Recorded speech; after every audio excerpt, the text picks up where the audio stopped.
So hello guys, welcome back to my channel. Polytechnic सफ़र में आप लोगों का स्वागत है। तो आज मैं लेकर आया हूँ पॉलिटेक्निक एंट्रेंस एग्जाम के लिए फिजिक्स का चैप्टर नंबर 6 जिसका नाम है गुरुत्वाकर्षण। अब इसके बारे में हम डिटेल्स के साथ पढ़ने वाले हैं और इसमें हम आप लोगों को पहले थ्योरी पढ़ाऊंगा और इसी वीडियो में आप लोगों को क्वेश्चंस भी कराने वाले हैं। तो सबसे पहले टॉपिक क्या आएगा, आपका जो नाम है चैप्टर का वो उसके बारे में हम पढ़ते हैं। तो गुरुत्वाकर्षण क्या होता है इसके बारे में पढ़ लेते हैं, आइए समझते हैं। यहाँ पर देखो, गुरुत्वाकर्षण का आपको परिभाषा भी दिया गया है। जैसे गुरुत्वाकर्षण एक कमजोर अथवा क्षणिक मौलिक बल है जो ब्रह्मांड में प्रत्येक कण या पिंड, ठीक है, बीच में द्रव्यमान के कारण लगता है। किसके कारण? द्रव्यमान के कारण लगता है, ठीक है। और गुरुत्वाकर्षण बल आकर्षित कर सकता है, प्रतिकर्षित कभी नहीं कर सकता। ये मेन पॉइंट है, ठीक है। सबसे मेन पॉइंट क्या है? किसी भी वस्तु को आकर्षित कर सकता है परंतु प्रतिकर्षित नहीं कर सकता। ये आपका मेन पॉइंट है, अभी आगे आप लोग पढ़ोगे, ठीक है। समझ में आया? अब देखो, सबसे पहले आता है न्यूटन। गुरुत्वाकर्षण में भी न्यूटन का नियम ही जुड़ा है। देखो, न्यूटन का गुरुत्वाकर्षण नियम।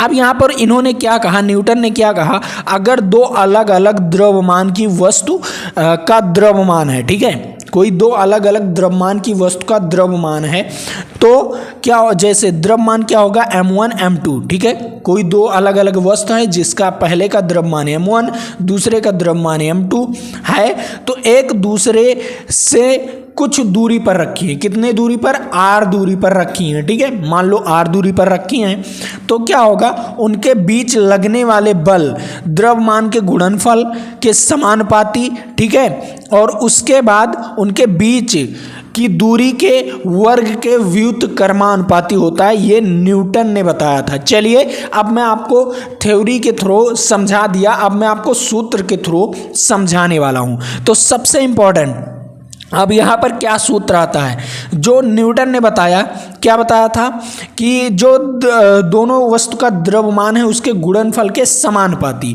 जैसे देखो, गुणनफल के समानुपाती, देखो द्रव्यमान m1 और m2 के गुणनफल के क्या है, समानुपाती है कि नहीं। समानुपाती का मतलब सीधे सीधे, जैसे f के समानुपाती m1 इंटू m2, ये हो गया आपका सीधा सीधा, ठीक है।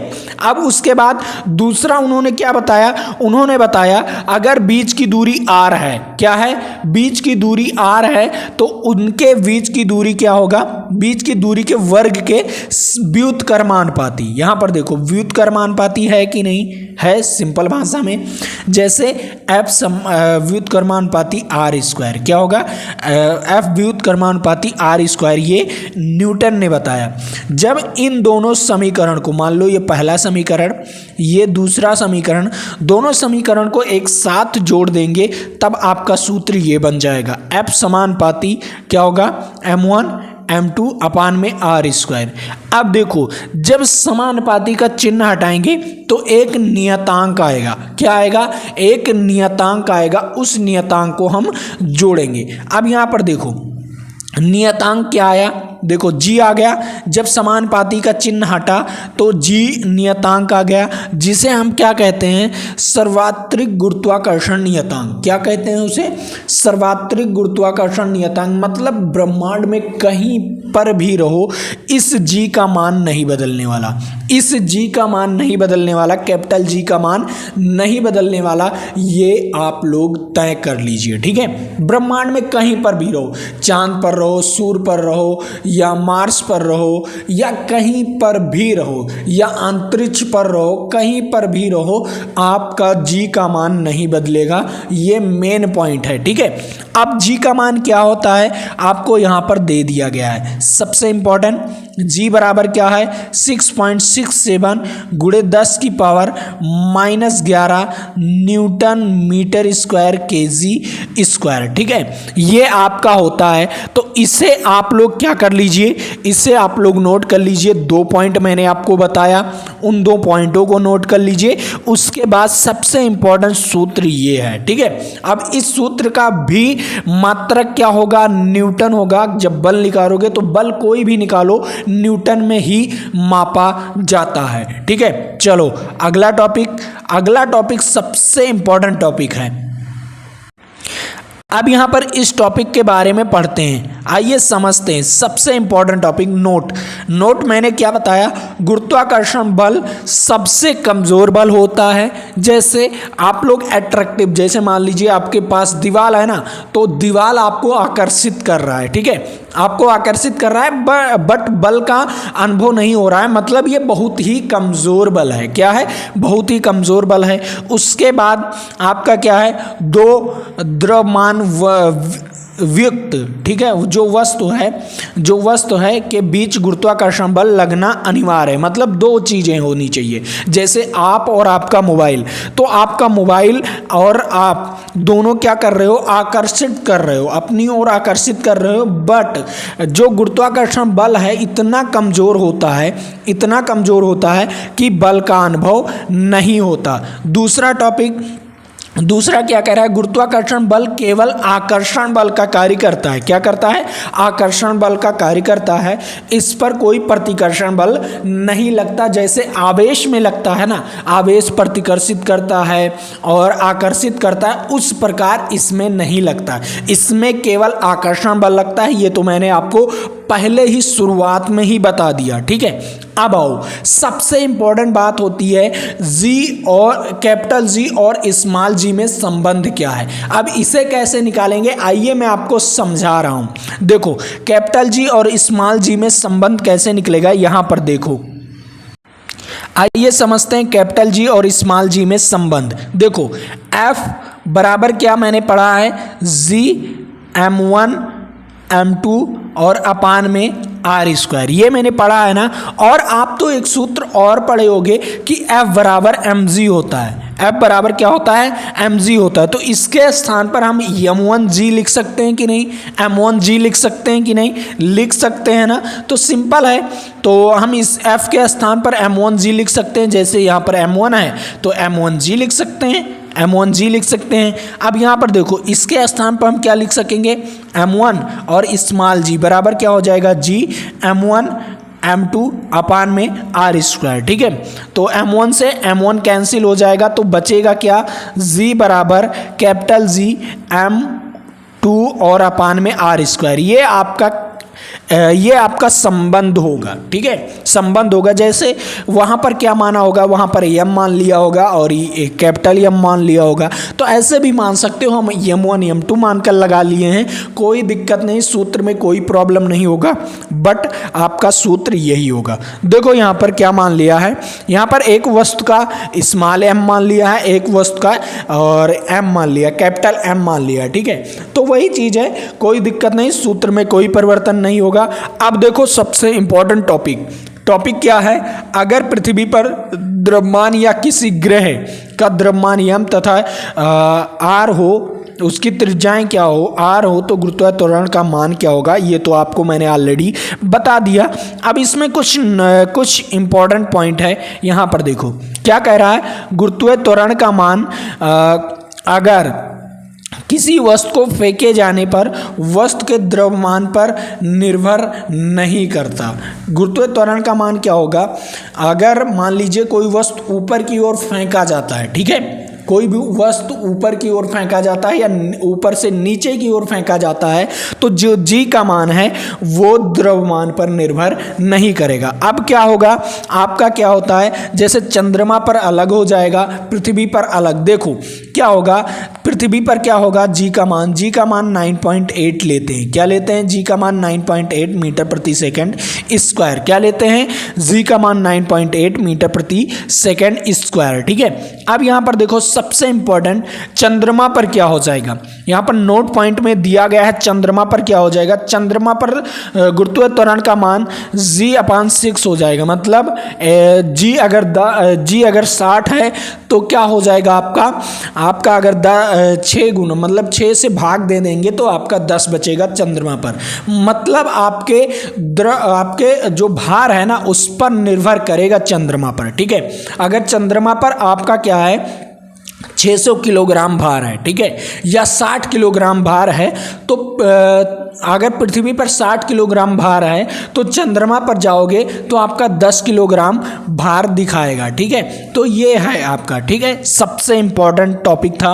अब उसके बाद क्या है यहाँ पर दूसरा पॉइंट है। दूसरा पॉइंट क्या है, अंतरिक्ष यान के अंदर या निर्वात में शून्य होता है। आपका जो भार है, ठीक है, जो भार है वो क्या होगा, शून्य होगा अंतरिक्ष में और निर्वात में। ठीक है, क्या होगा, अंतरिक्ष में एवं निर्वात में शून्य होगा। ये मेन पॉइंट है। ठीक है, अब आता है सबसे इंपॉर्टेंट टॉपिक।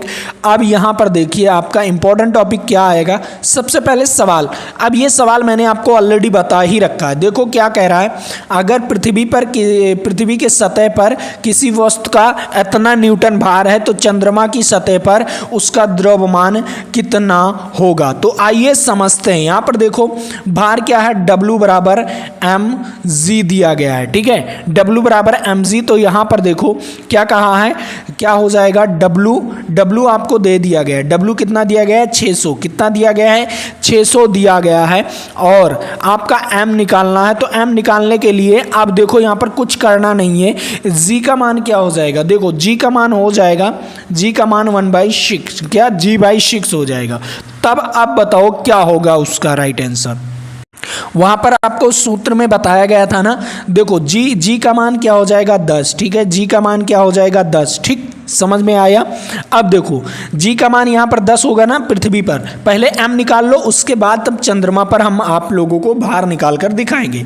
तो देखो 0 से 0 कैंसिल, तो m बराबर क्या हो जाएगा, 60 kg हो जाएगा। m बराबर 60 kg। ये पृथ्वी के सतह पर इसका द्रव्यमान है। तो देखो चंद्रमा के सतह पर, चंद्रमा के सतह पर WC बराबर क्या हो जाएगा, mg/6 हो जाएगा। ठीक है, अब यहाँ पर देखो m का मान कितना दिया गया है, m का मान 60 और g का मान 10 और यहाँ पर 6। ठीक है, अब देखो यहाँ पर काट देंगे तो कितना बचेगा, 10। ठीक है, कितना बचेगा, 10। तो उसके बाद 10 गुणे 10 कितना हो जाएगा, 100 न्यूटन होगा। कितना न्यूटन होगा, 100 न्यूटन इज राइट आंसर। क्या हो जाएगा, 100 न्यूटन इज राइट आंसर। पहले हम द्रव्यमान निकालेंगे, उसके बाद क्या करेंगे, उसके बाद हम फिर से वही वाला सूत्र लगाकर G/6 कर देंगे, तब उसका क्या निकलेगा,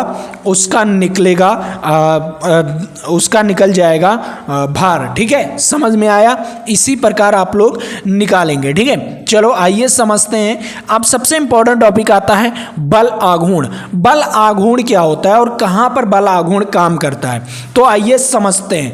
बल आघूर्ण आपका काम करता है, जैसे आपने एक तो झूला देखा होगा ना, पार्क वगैरह में झूला तो देखे होंगे ना, कुछ इस प्रकार झूला। ठीक है, कुछ इस प्रकार ऐसे झूला रहता है, यहाँ पर कुछ इस प्रकार ऐसे जमीन पर लगा रहता है। तो एक बच्चा इस तरफ बैठता है, ठीक है, और एक बच्चा इस तरफ बैठता है, तब वहाँ पर क्या लगेगा, बल आघूर्ण लगेगा। या आपने अपने ज़िंदगी में या अपने लाइफ में एक चीज़ तो और की होंगे, किसी को अपना जब कपड़ा वगैरह धोते हैं ना, तो वो ज़्यादा वजन का रहता है, तो क्या करते हो, अपने दोस्त को उस कपड़े को पकड़ा देते हो, ठीक है, और खुद उस कपड़े को पकड़ लेते हो और एक लोग क्या करते हो, घुमाने लगते हो, ऐसे ऐसे घुमाने लगते हो ताकि वो पानी जो हो उसके अंदर वो क्या हो जाए, निचोड़ जाए।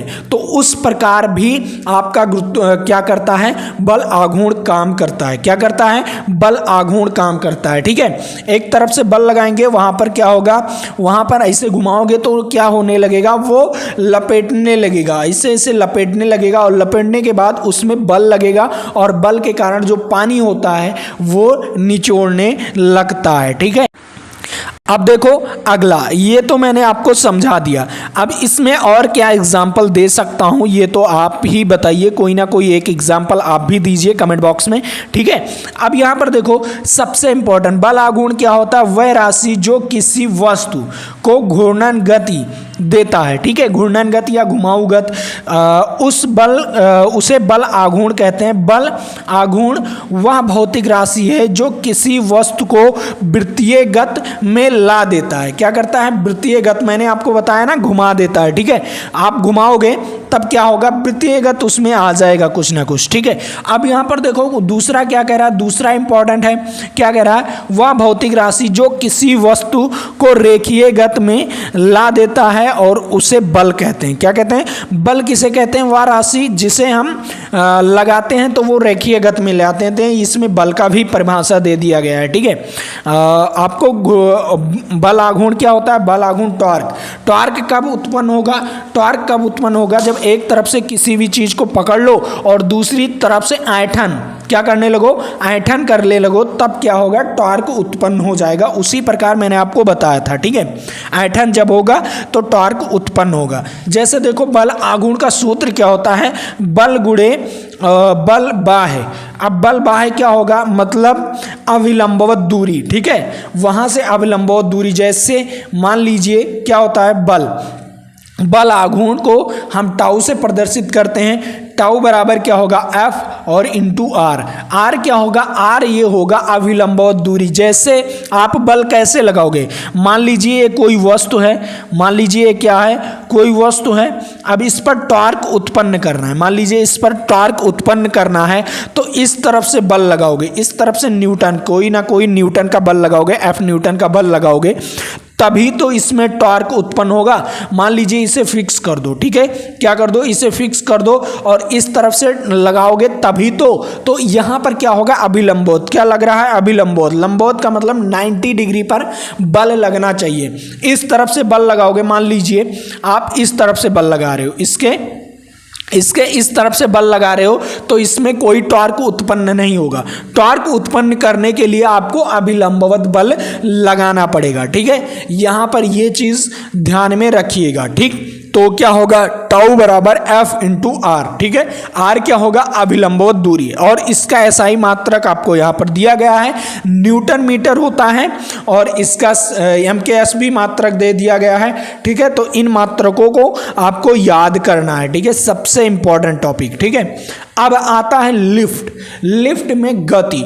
अब लिफ्ट में गति, आप बताओ, आप तो गति वैसे भी कर सकते हो, ठीक है, लेकिन लिफ्ट में गति क्यों पढ़ाया जा रहा है आपको, इसका भी एक कारण है, ठीक है। आपका जो भार है ना वो कम ज़्यादा हो जाता है लिफ्ट में। कभी आभास करो, अगर लिफ्ट में ऊपर से नीचे जाने पर या ऊपर जाते थे, ठीक है, आप क्या नीचे से ऊपर जाते थे, तो आपको क्या होता था, भार का महसूस होता था। जब ऊपर से नीचे आते हो तो आप भारहीनता का महसूस करते हो, आपके जो शरीर है ना वो किसी तरह बिहेवियर करने लगता है, किसी और की तरह। जब आप लोग मान लो किसी पुल पर गाड़ी से चढ़ते हो, ठीक है, गाड़ी से हाई स्पीड में चढ़ते हो तो आपको कोई कुछ भी चीज़ महसूस होता है, ठीक है। जब उसी पुल से आप लोग हाई स्पीड में नीचे की ओर आते हो तो आपके जो दिल है ना, दिल की तरह कुछ दूसरी तरह बिहेवियर करने लगता है। तो उसी प्रकार यहाँ पर लिफ्ट में भी ऐसा होता है। तो ऐसा क्यों होता है, इसके बारे में मैं आप लोगों को बताने वाला हूँ। आइए समझिए, यहाँ पर सबसे इंपॉर्टेंट बात है। सबसे इंपॉर्टेंट बात क्या है, आओ यहाँ पर मैं कुछ अगले पेज में समझाता हूँ। देखो अगला पेज है, मान लीजिए घिरनी की तरह एक, आप लोग जानते हो ना कि कुआं से पहले पानी किस तरह निकाला जाता था, रस्सी बांधकर बाल्टी नीचे, उसके बाद उसे खींचा जाता था। तो उसी प्रकार लिफ्ट भी काम करता है, ठीक है। देखो यहाँ पर कोई वस्तु है, कोई घिरनी है, ये मान लो कोई घिरनी है और ये लिफ्ट है, और यहाँ पर खींचने वाला यंत्र क्या है, यहाँ पर कोई खींचने वाला यंत्र और इस तरह रस्सी जुड़ी हुई है, ठीक है, खींचने वाला यंत्र और रस्सी जुड़ी हुई है। तो लिफ्ट जब खींचेगा, ठीक है, तो देखो यहाँ पर एक बल, मान लीजिए कोई वस्तु अगर रखा हुआ है, कोई वस्तु इस प्रकार रखा हुआ है, तो नीचे की ओर कौन सा बल लगेगा, नीचे की ओर mg बल लगेगा, और ऊपर की ओर आपका नॉर्मल बल लगता है। नॉर्मल क्या लगता है, दोनों को बैलेंस करने के लिए। अगर किसी सतह पर कोई वस्तु रखा हुआ है तो दोनों बल को बैलेंस करने के लिए ऊपर की ओर नॉर्मल रिएक्शन बल लगता है। क्या लगता है, नॉर्मल या रिएक्शन बल लगता है, ठीक है। आर रिएक्शन बल या नॉर्मल बल लगता है, जो कि mg के बराबर होता है। क्या होता है, जो कि mg के बराबर होता है। अब ये कैसे बराबर होता है, अब ये बताओ, सबसे इंपॉर्टेंट चीज क्या होगा, यहां पर देखो सबसे इंपॉर्टेंट चीज, देखो अगर नीचे की ओर mg बल लग रहा है और ऊपर की ओर नॉर्मल बल लग रहा है, तो बताओ किसी वस्तु को अगर ऊपर की ओर खींचा जाए और नीचे की ओर भी खींचा जाए, तो बताओ वो कितने वेग से या कितने त्वरण से ऊपर या नीचे की ओर जाएगा। अगर वो वस्तु रखा हुआ है तो सिंपल क्या करोगे, सबसे पहले देखोगे कि बल कौन सा बड़ा है। तो सबसे पहले आप देखो नॉर्मल बल बड़ा है या नहीं, और माइनस करो इसमें से, तो बताओ कौन सा बल बड़ा होगा, तभी तो पता चलेगा। नीचे मतलब दोनों विपरीत बल लगेंगे तो माइनस होगा कि नहीं, दोनों विपरीत बल लगेंगे तो माइनस होगा ना। तो n माइनस क्या होगा mg, क्या होगा n माइनस mg बराबर, ये वस्तु गत कर रही है कि नहीं, ये वस्तु स्थिर है, मतलब यहाँ का त्वरण क्या है, शून्य है। तो त्वरण शून्य है तो m में क्या होगा, त्वरण, त्वरण क्या होगा, शून्य है तो क्या हो जाएगा, बल शून्य हो जाएगा। तो जब यहाँ पर बल शून्य हो जाएगा तो क्या हो जाएगा, न्यूटन क्या हो जाएगा, n नॉर्मल बल बराबर क्या हो जाएगा, mg। तो वही मैंने आपको बताया क्या आएगा, नॉर्मल बल बराबर mg आया। तो ये चीजें समझ में आया। अब इसी प्रकार आपको लिफ्ट में भी लगाना है। तो यहाँ पर समझ लो सबसे इंपॉर्टेंट बात क्या है कि m लिफ्ट के में सवार व्यक्ति का द्रव्यमान है, और W लिफ्ट में सवार व्यक्ति का भार है, और G गुरुत्वाकर्षण त्वरण है, और A मशीन का त्वरण है। ठीक है, समझ में आया। आइए समझते हैं सबसे इंपॉर्टेंट चीज।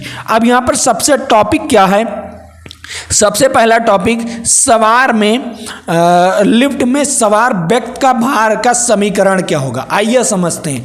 मान लो कोई भी लिफ्ट में सवार है, ठीक है, कोई भी व्यक्ति क्या है, लिफ्ट में सवार है। ये मान लो लिफ्ट है, मान लो क्या है, ये लिफ्ट है, ठीक है, ये लिफ्ट है और ये कोई व्यक्ति है, अब सवार है, ठीक है। तब इसका समीकरण क्या हो सकता है, मैं आपको बताने वाला हूं। देखो क्या होगा, आपका नॉर्मल फोर्स लगेगा, नॉर्मल फोर्स को हम भार भी कहते हैं, क्या कहते हैं, W भार भी कह देंगे। ठीक है, तो सिंपल है, यहां पर क्या कर सकते हो आप लोग, यहां पर W से भी प्रदर्शित कर सकते हो। तो W, उसके बाद नीचे कौन सा बल लगेगा, नीचे mg बल लगेगा कि नहीं, नीचे mg बल लगेगा। अब नीचे mg बल लग रहा है, मतलब माइनस होगा mg, माइनस होगा, मैंने बताया। अगर ऊपर किसी भी चीज को खींच रहे हो और नीचे किसी भी चीज को खींच रहे हो तो क्या करते हो, दोनों अगर विपरीत बल है तो क्या करते हो, माइनस करते हो ना, तो माइनस कर दिया। उसके बाद ये वस्तु गति कर रही है, तो कितने त्वरण से गति कर रही है, मान लो ये वस्तु m त्वरण से गति कर रही है, कितने त्वरण से, m त्वरण से गति कर रही है। ठीक है, तो बताओ क्या हो जाएगा, W बराबर mg, और यहां पर क्या हो जाएगा, प्लस m में। अब प्लस माइनस भी हो सकता है, क्या कभी क्या हो सकता है, कभी माइनस हो सकता है, कभी प्लस, ऊपर की ओर जाए या नीचे की ओर जाए। अब मैं आपको इसे भी बताने वाला हूं कब माइनस होगा और कब प्लस होगा। ठीक है, तो ये तो आपका सूत्र हो गया, प्लस माइनस। अब देखो कब माइनस होगा, जब क्या होगा, लिफ्ट ऊपर की ओर जाएगा तो A प्लस में होगा। क्या होगा, जब लिफ्ट ऊपर की ओर जाएगा तो A प्लस में होगा, और जब लिफ्ट नीचे की ओर आएगा तो A माइनस में होगा। ठीक है, जब लिफ्ट ऊपर की ओर जाएगा तो A प्लस, और जब लिफ्ट नीचे की ओर आएगा तो लिफ्ट A माइनस। ठीक है, समझ में आया। चलो अब अगला टॉपिक, यहां पर देखो मैंने आपको समीकरण भी बता दिया कि यह समीकरण आया कहां से। अब दूसरा केस क्या है, उसमें पढ़ते हैं। अब देखो दूसरा केस क्या हो सकता है, दूसरा केस सबसे इंपॉर्टेंट केस है।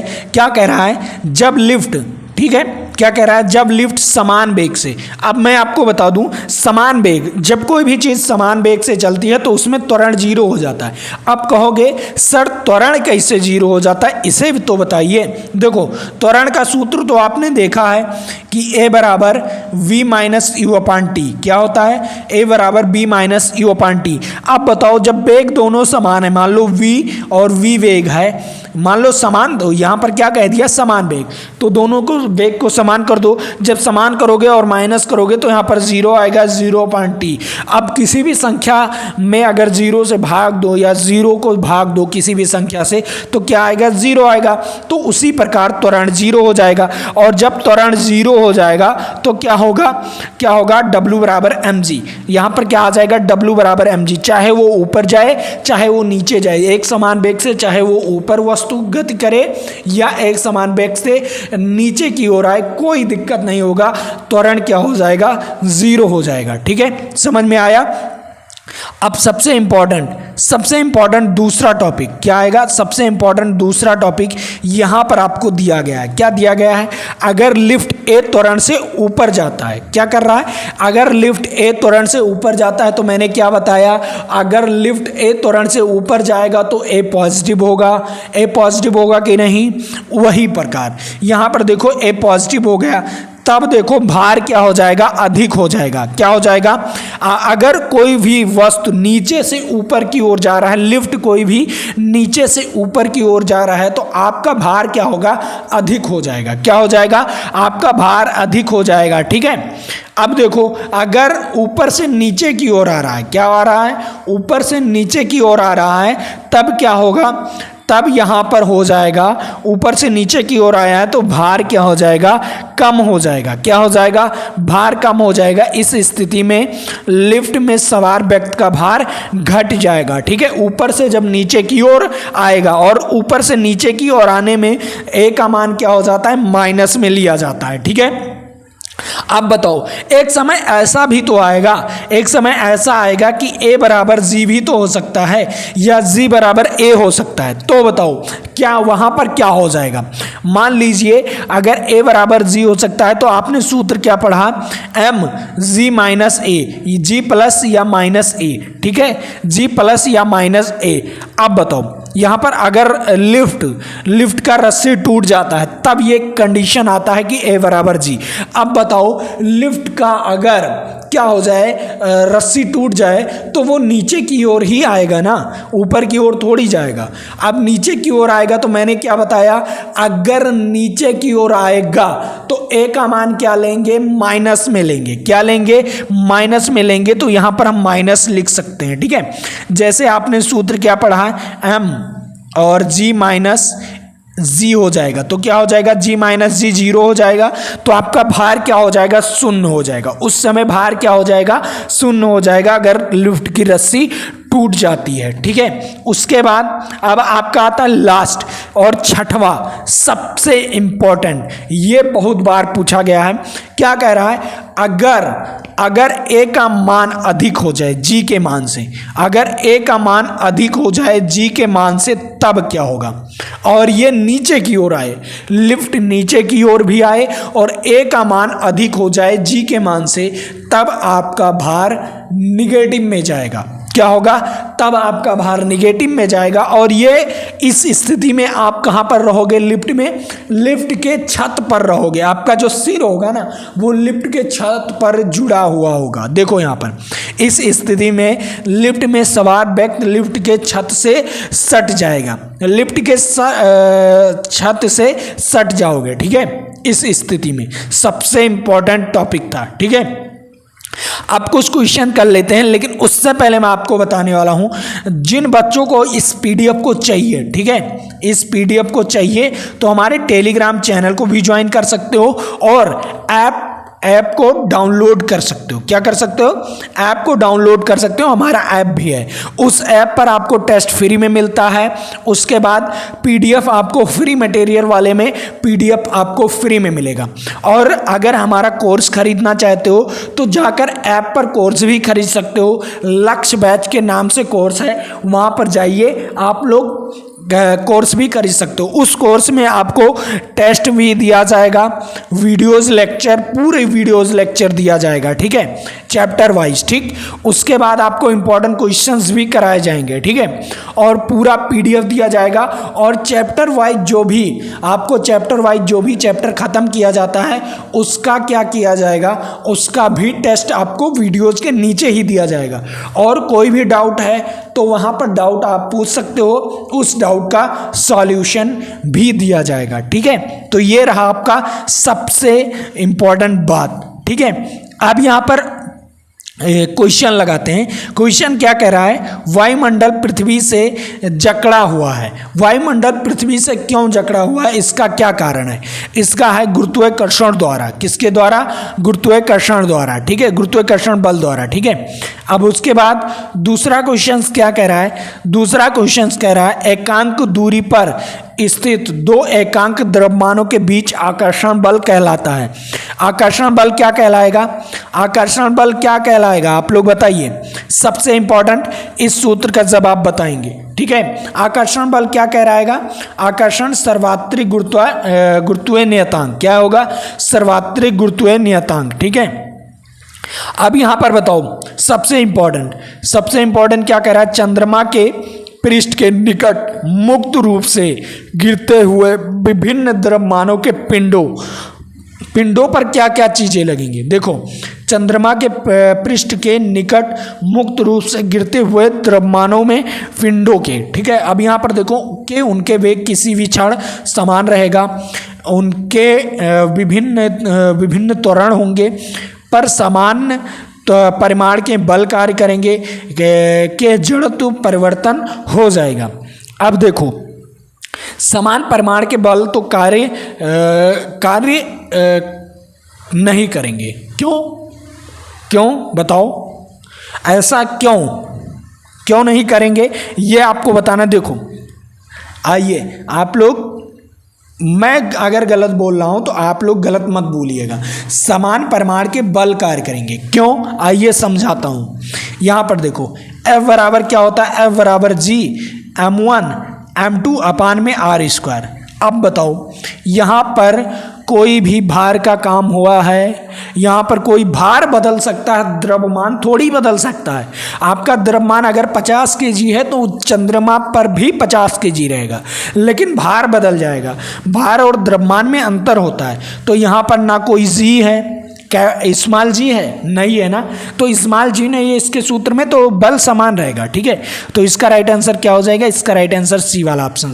इस क्वेश्चन का जवाब आप लोग बताइएगा। तो आज के लिए इतना ही रखते हैं, फिर मिलेंगे आपके साथ अगले वीडियो में। और हाँ, अगर वीडियो अच्छा लगे तो लाइक, सब्सक्राइब और कमेंट करना ना भूलिएगा।